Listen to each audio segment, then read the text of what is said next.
লীলাবতী সুনামগঞ্জ থেকে আসছে ঈদের সময় অনেক কিছু নিয়ে আসছে। জি। তুমি যদি কচু শাক না আনতা তাহলে কচু শাক সম্পর্কে আমার একটা ভুল ধারণা রয়েই যেত। মানে আমার কচু শাক দেখেই মনে হতো যে আমার গা চুলকাবে, এই জন্য আমি বাসায় কচু শাক আনতামও না, খেতামও না। অথচ কচু শাকে কিন্তু প্রচুর পরিমাণে পুষ্টিগুণ আছে, আয়রন আছে, যেটা হচ্ছে অ্যানিমিয়া প্রিভেন্ট করে। আর এছাড়াও অন্যান্য শাকের তুলনায় কচু শাকে ফ্যাট, কার্ব, প্রোটিন এগুলা বেশি থাকে। কচু শাকে ফাইবার থাকে যা আমাদের বাবেলের জন্য ভালো।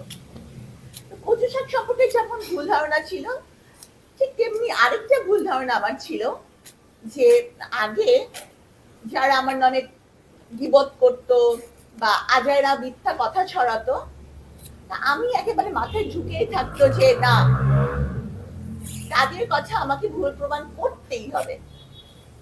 কিন্তু এখন আমি ভাবি যে যারা এ ধরনের কথা ছড়ায় বা যারা আপনার আমার নামে আজাইরা মিথ্যা কথা ছড়ায়, গীবত করে, আপনার জীবনে তাদের কতটুকু ভ্যালু আছে? আসলে আপনার জীবনে কিন্তু তাদের কোনো ভ্যালু নাই। তাদের কাছে নিজেকে প্রুফ করতে কখনো যাবেন না। আপনার পরিবার ঠিক, তো জাস্ট চিল।